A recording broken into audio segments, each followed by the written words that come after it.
Okey, kita dah Benda ni kita dah biasa dah buat dah, jadi ah, okey. So sementara tu kalau ada soalan boleh tanya soalan atau anything. permintaan. Nak tanya pasal exam, pasal broker, pasal Yes, margin, ataupun anything, ataupun nak sebarang tanya soalan. pasal robot. So Team Rex pun ada robot juga, so mungkin Ya, boleh betul. promote lagi sekali, promote robot. Kalau tanya which one is better, so dulu ada soalan juga, run robot berapa minimum equity, ataupun nak run robot jenis martingale ke, ataupun nak jenis okay. So Boon pun ada pengalaman, mungkin saya pun boleh share. So anything you guys can ask, okay? Sebab boleh lah, okay? Bukan kita boleh share kita punya pengalaman lah. Jadi it's Ya, up to you betul. guys whether nak Sharing take it. Sama saja.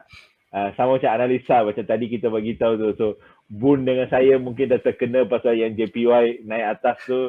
So kita so benda tu jarang-jarang berlaku. Tapi Ya. that's why sometimes just because one event you guys don't orang kata putus asa sebab that kind of, because actually most of the time kalau you repeat that step you probably got a higher win rate sebab those are typically will be the overbought punya zone for this typical pairs. Sebab kita dah biasa trade UJ, kita dah biasa trade GJ apa semua tu, ataupun even gold. So that's why we probably, tapi just lah, trading you can't get 100% win rate. As long as you get even 40-50% punya win rate pun, ataupun 60% on the safer side, you should be able to make money. Decent. Okay? Ya. Okey, ni soalan copy trade dengan minimum depo, bos. Apa maksud Puan Didi ni? Copy trade. Okay lah, maybe Berapa minimum yang sebentar. diperlukan kan macam Uh, mana? Tak faham. I think maybe Didi boleh explain a bit further, but if I get dia punya question correctly, dia nak tahu Mhm. what would be the minimum amount depo needed for copy trade. Okay, first of all, unfortunately atau fortunately, Action tak ada copy trade yet. Okay, maybe kita boleh push Team Rex pun untuk bagi tahu lagi sekali, push Action untuk come out, because kalau Action keluarkan copy Every trade, year kita minta. Memang every uh, year memang saya minta, kalau tapi so far accept, dia cakap no timeline, tak no, tak ada. but trust me, kalau accept, if they do on the copy trade and if they do on the global index, okay, these two will really bring in more clients and more volume, okay. But kalau siapa accept punya staff kalau dengar ke, maybe ataupun partners accept, maybe dia orang boleh ni lah, take my word, okay. If they do it, these two, actually there will be more clients following accept, okay. So back to Didi punya question, copy trade, okay. It all depends on how the manager punya strategy, okay. Some manager on the copy trade, okay. Kalau dia pakai account send, then even you, if you trade on minimal $100, $50, because it will be converted into a send account ataupun micro account in a different platform, different brokers. So you should be able to copy itulah, okay. So the primary reason ataupun the driver will be the copy trade punya manager. Apa dia punya strategi, apa dia punya starting equity ataupun apa dia punya balance. Sebab copy trade is slightly different from PAM. Okay. So copy trade, seelok-eloknya kalau copy trade manager, kalau dia ada $100, kita pun ada $100. Kalau dia ada 1,000, kita pun ada 1,000. Kalau dia ada 5,000, dan kita ada 5,000. Okay. Tapi depends on the account side, sebab kadang-kadang dia boleh ada account standard, kita ada micro account, tapi but most of the time will be a one-to-one, standard to standard ataupun cent to cent, okay. So better follow copy trade manager lah, okay. Tapi it also depends the type of risk copy trade manager tu ambil, okay. Kalau yang high risk punya tu, caranya mungkin kebiasaannya, okay, biasa dia akan start dengan $500 ke atas. Itu adalah high risk trader punya style atau managers, okay. Kalau yang low risk punya profile, maybe dia akan start dengan $100 ataupun $200 US dollar, okay. Because typically for 100 ataupun 200 US dollar, diorang akan buka 0.01, okay, and only single layer ataupun maybe double ataupun triple layer. 1 sen boleh tahan at least kalau 100 US dollar boleh tahan almost berapa 1000 pip. Ya, 1000 pip. So dia boleh tahan. So that's why normally $1 will be the kind of a minimum, ataupun you tukar pergi 10 account will be about 10,000 lah. Okay. So it's all depend on the ni. Tapi kalau tanya saya, most of the time on the normal ni dekat luar is $100 will be a low risk traders. Tapi average traders they will normally start with $300 to $500. Tapi ada juga trader yang orang kata established traders, they probably go on $1,000 US sebab they go on a more swing position ataupun they go on a more multiple layers ataupun they go on multiple instruments. Okay, so they will start out with $1,000 US. Tapi kalau tanya saya, for the people not familiar pasal copy trade, how to actually you want to detach yourself from the copy trade manager, ataupun how you can monitor, ataupun you don't know how the history of the copy trade manager, ataupun how to track their performance, okay, then better go with the low equity lah, depo, which is $100 atau $200 sebab most of the time, okay, yang trade manual copy trade, okay, kebanyakan masa, okay, not necessarily 100%, tapi kebanyakan masanya akan MC. Kebanyakan kat luar sana yang copy trade adalah pakai EA, okay. EA yang selalunya tahan lama. Tapi EA yang jenis low risk setting tau. Bukan EA yang martingale, tapi high risk setting. Sebab macam Boon pun dia ada EA, saya pun ada EA. Saya ada EA yang low risk setting, saya ada EA yang high risk setting. Jadi selalunya yang consistent make profit adalah low risk setting. Yang high risk setting ni 2-3 bulan profit, lepas tu bulan ke-4 ke-5 out. Okay, so if you know that kind of trend, dan 3-4 bulan masa dia tengok profit, just stop it atau withdraw the profit everything, just let it. Then bila dia MC, dia just MC sedikit lah. Tapi low risk setting, you can go for 2-3 years. Okay, so that's why there are so many things, variables ataupun factors need to consider. Okey, baik. Terima kasih Cikgu Rashid. So itu panduan ataupun nasihat daripada Cikgu Rashid untuk copy trade Yeah. So tak Okay, ada perlu soalan risau. tambahan? Saya dengan Boon ada banyak pengalaman pasal copy trade, pasal EA ni. Kita orang boleh share. Tapi of course kita orang tak promote EA. Soalnya kita ada Teamless ada EA. Kita pernah promote. I think about 1 year ago ataupun 2 years ago kita pernah promote. Yes. Ada juga yang join apa semua. Tapi we don't publicly ni sebab all this copy trade ataupun EA ni is a bit high risk. So if you know it's a high risk, then you only put in macam modal sanggup hangus. Let's say $200 yang sanggup rugi, letak kat situ. Hopefully dia boleh ni. So EA ni sometimes market macam kalau kita pakai EA tu dekat gold ataupun pair GJ UJ ni, saya rasa in a normal situation dah MC dah. Kecuali betul-betul is a low risk setting ataupun equity dia agak besar.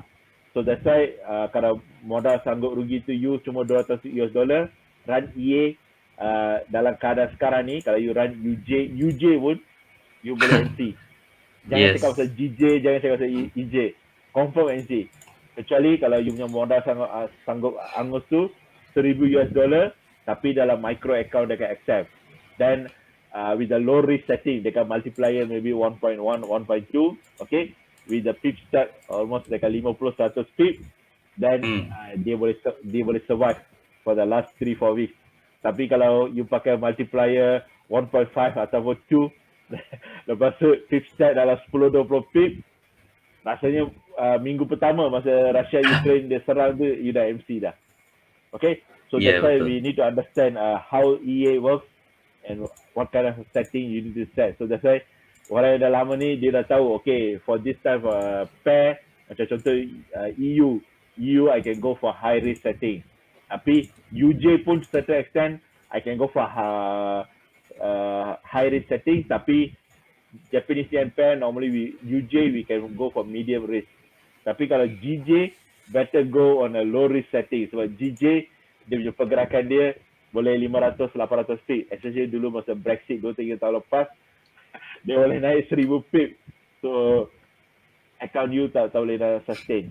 Okay, so there are so many things. But anyway, keep asking the questions. Then we can. Ini promoter tak berbayar. Cik Rashid, ni promoter tak berbayar.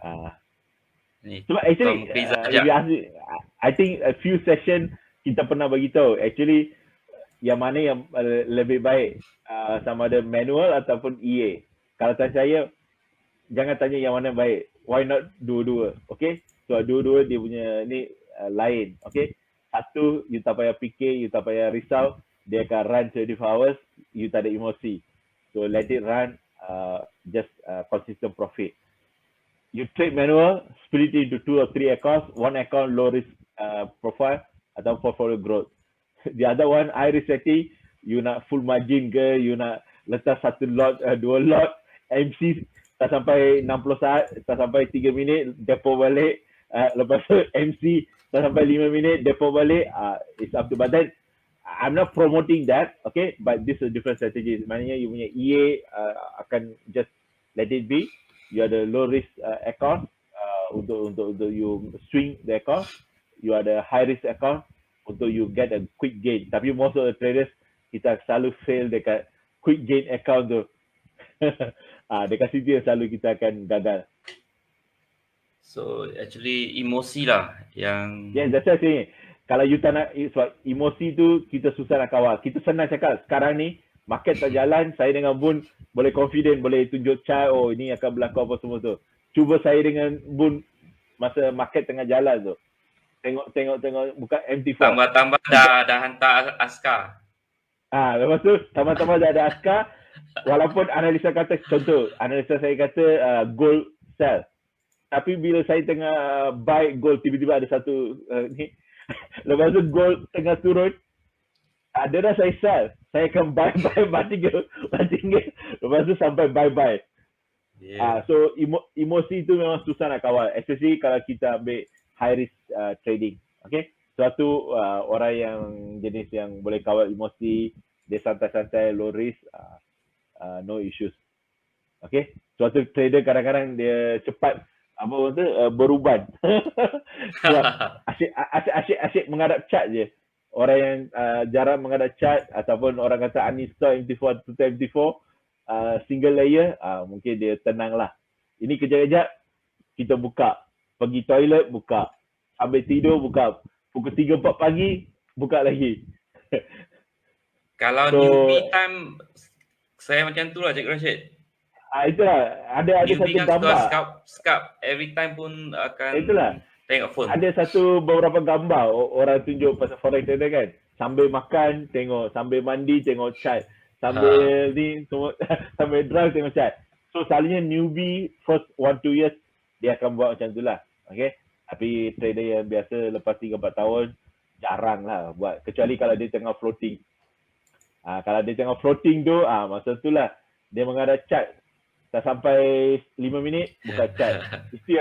Itu yang kadang-kadang kita sebenarnya nak layer sedikit je. Okay. Especially siapa yang join contest lah. Ini kita share pengalaman. Pasal kita tengah floating 5 minit, ini boleh naik lagi ni. Kita boleh ni. Jadi kita buy. Lepas tu kita close, kita buka balik 5 minit, tengah floating lagi besar. Daripada $50 floating jadi $60. Kita buy lagi. Lepas tu buka 5 minit, kita floating $80. Equity asal $100. So baki ada $20. Masa tu lah teknik harapan. Tak apalah, kali ni kita full margin. So sekali full margin tak sampai 10-20 saat. Market turun, apa-apa, broker tolong close semua. Tinggal kat situ dah negatif dah akaun kita. So ini semua pengalaman yang kita share. So jangan ulang apa kesilapan trader-trader lain buat. Ini semua supaya you all ambil yang positif, supaya tahu jangan ulang. Sebab ada trader sampai 3-4 tahun pun buat benda yang sama. Ada trader mungkin setahun dia dah stop, dia pergi kepada almost orang kata experienced traders. Ada trader 2-3 bulan dia dah stop, dia dah tahu what need to be done. So semua orang lain-lain dia punya perjalanan. Jadi kita kalau boleh 2-3 bulan cuba stop benda-benda yang mengarut ni, go towards proper risk management. Jangan ikut trader yang 3-4 tahun pun buat benda yang sama. Betul lah. Mungkin perlu gunakan trading plan lah, Cikgu Rashid. Apa pendapat cikgu tentang trading plan? Actually kalau ikut buku memanglah ikut trading plan is the best thing. Tapi daripada 100 orang yang buat trading plan and follow dia punya SOP, saya rasa maybe less than 5 orang je. Less than 5% saja yang betul-betul boleh ikut. Trading journal. Ataupun setiap orang perlukan satu supervisor. Nak buy ke sell kena approval. Rasa improve tak trading punya result? There are so many ways. Okay, one way is of course the best way is actually using a trading plan ikut SOP lah. But it's easier said than done. Okay. Second, kalau you betul-betul tak boleh control, that's why some people say you jangan entry. That's why in a outside world, okay, ataupun even the banking institution apa semua tu, actually the one giving instruction ataupun giving the plan is a different party. The one executing is a different party. Maknanya dalam contoh kalau saya ambil kes saya, katakanlah saya trader, saya nak trade, okay, tapi bukan saya yang trade. Saya bagi tahu contoh bini saya ataupun adik saya ataupun kawan saya, dia yang trade. So that will help to certain extent lah. Tapi kita tak nak, kalau boleh, so kalau kita trader, dia tak macho lah. Macam kita bawa kereta, you duduk tepi, apa masalah ada driver? So you kena drive juga kereta tu, baru ada feel you bawa kereta tu ataupun you bawa. Betul. So yalah, sama lah macam ada trader kan dia dah join copy trade atau apa, tapi actually at the same time dia masih trade manual untuk yalah, dia nak feel tu. You nak feel tu, dia sama macam you duduk bawa kereta, of course you duduk sebelah, dia punya feel lain dengan you bawa sendiri, pegang steering tu, tekan minyak tu. Okay, so trading pun sama. That's why although we say it will help, but again it's not really practical to certain extent lah. Okay. The other option is actually reduce your leverage lah. Okay, that will be the another. That means instead of taking the extra 1888, go for 1200 ataupun 1100 ataupun 150. Okay, tapi most of the traders dekat XM, the first kalau you pilih tu, XM pun pandai. This is where marketing works. Tinggi ke rendah? Ya betul, dia akan letak 188 ke atas tu dulu. So okay. Harap-harap Fauzi ataupun staff Excel tak dengar lah. Dia orang dah pandai tau. Dia letak leverage yang tinggi dulu. Bukan dia letak 1-to-1 dulu, lepas tu baru rendah ke tinggi. Dia letak yang tinggi dulu. Jadi indirectly it forces you to choose yang tinggi. Okay, but again leverage is a double-edged sword. Okay, kalau kita tahu cara guna, the higher is better lah. Okay. Tapi kalau you tak boleh kawal emosi, you tak boleh nak buat apa, then better go for lower leverage. Sebab kalau tanya saya, I will go for higher leverage. Sebab kalau boleh saya nak gunakan facility broker as much as possible. Yes. Okay. Tapi statistic shows that higher leverage is always is a bad thing for traders, and it's a good thing for, that's why broker pandai. That's why if you see most of the new brokers, they're willing to even give 1,000 to 1 to 2,000 ataupun 1 to 3,000 ataupun ada yang marketing unlimited dia pakai 1 to unlimited, but actually it's not unlimited. Okay. Yes, sampai certain certain point je, tapi it's a marketing gimmick. Okay, dia orang bagi sebab dia tahu trader ni jenis yang tak boleh kawal emosi. Okay, so dia akan selagi nampak margin tu kat situ, dia akan apa maksud layer. Selagi dia boleh, sebab that's why there's a thin layer between gambling and trading. Okay, so gambling kalau you dah once you short, you untung tu, ataupun you tengah kalah, you akan revenge against the market. So leverage, that's why it's a double-edged sword. Okay. Ya betul, Puan Didi, berbuih semua cikgu-cikgu suruh buat backtest dengan trading plan, tapi ramai yang emosi tak boleh kontrol, ikut suka jalan. Betul. Actually macam driving juga, kita dekat highway dah tahu 110 kan, tapi kita pun tak ada yelah, mungkin ada plus minus lah. Tak semua boleh ikut. Kalau 110 tak ada feel, you mesti nak bawa 150 ataupun 200 ataupun kereta yang boleh sampai 250 barulah rasa macam orang kata macho. Sama je trading. Kalau setakat you tekan 0.01 single layer, bila you nak jadi kaya? Okay, I'm not promoting, I'm telling the reality, okay? So trader akan fikir bila nak kaya. So dari 1 sen, sama ada dia layer 10 layer ataupun dia terus full margin satu standard lot.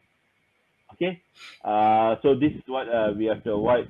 But again, it's all easier said than done. Macam sekarang ni kita tak trade, tak nampak MT4. Jadi saya boleh cakap, cuba saya dengan Boon pun hari Senin kita orang buka MT4. Dia macam berhantu. Nampak warna biru ataupun saya nampak margin tu agak besar ataupun saya tengah floating merah.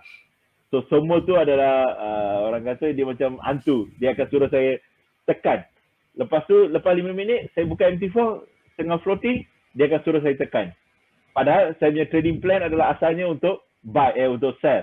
Tapi, pasal saya dah tersilap scalping, pasal nak selamatkan satu entry tu. Jadi, saya pergi mati gear. Pasal satu entry, saya jadikan 20 entry, last 20-20, broker tolong tutupkan.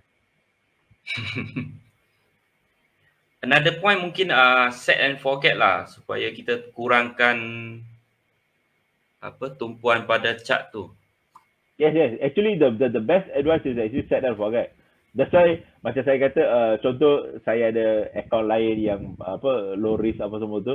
Yang tu saya entry, lepas tu saya lepas 2-3 hari baru saya tengok. So account tu boleh katakan boleh grow. Tapi account yang saya tengok setiap 15 minit, setiap 40 minit macam tu, account tu memang selalunya high risk lah.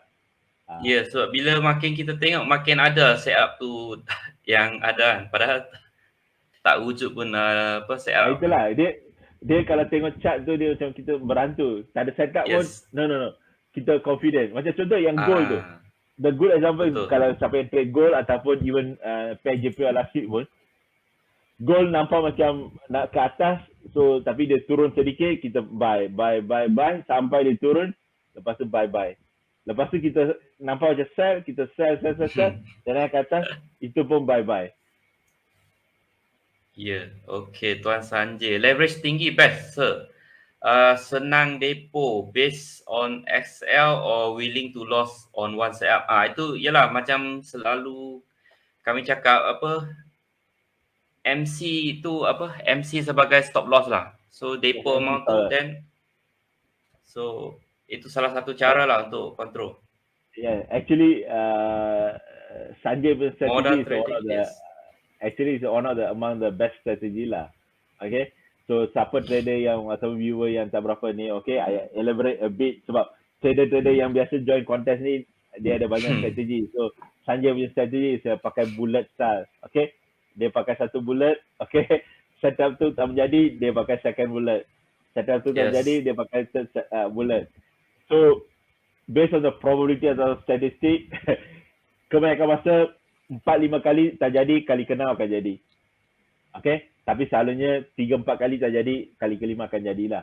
Contoh juga macam sama katakan you, siapa yang sell, contoh UJ atau GJ, masa ada setup, contoh kita kata overbought zone, sell, kali pertama you akan MC. Tapi it's a small MC tu stop loss tapi at a small it's a different account ataupun it's a very particular small amount, okay? It's not a big amount, okay?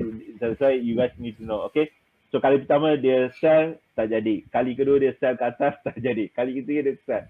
Tapi kali keempat dia sell dekat betul-betul kau pucuk 124 ataupun kalau GJ berapa 164. 125 ke? Kalau UJ 125. Okay?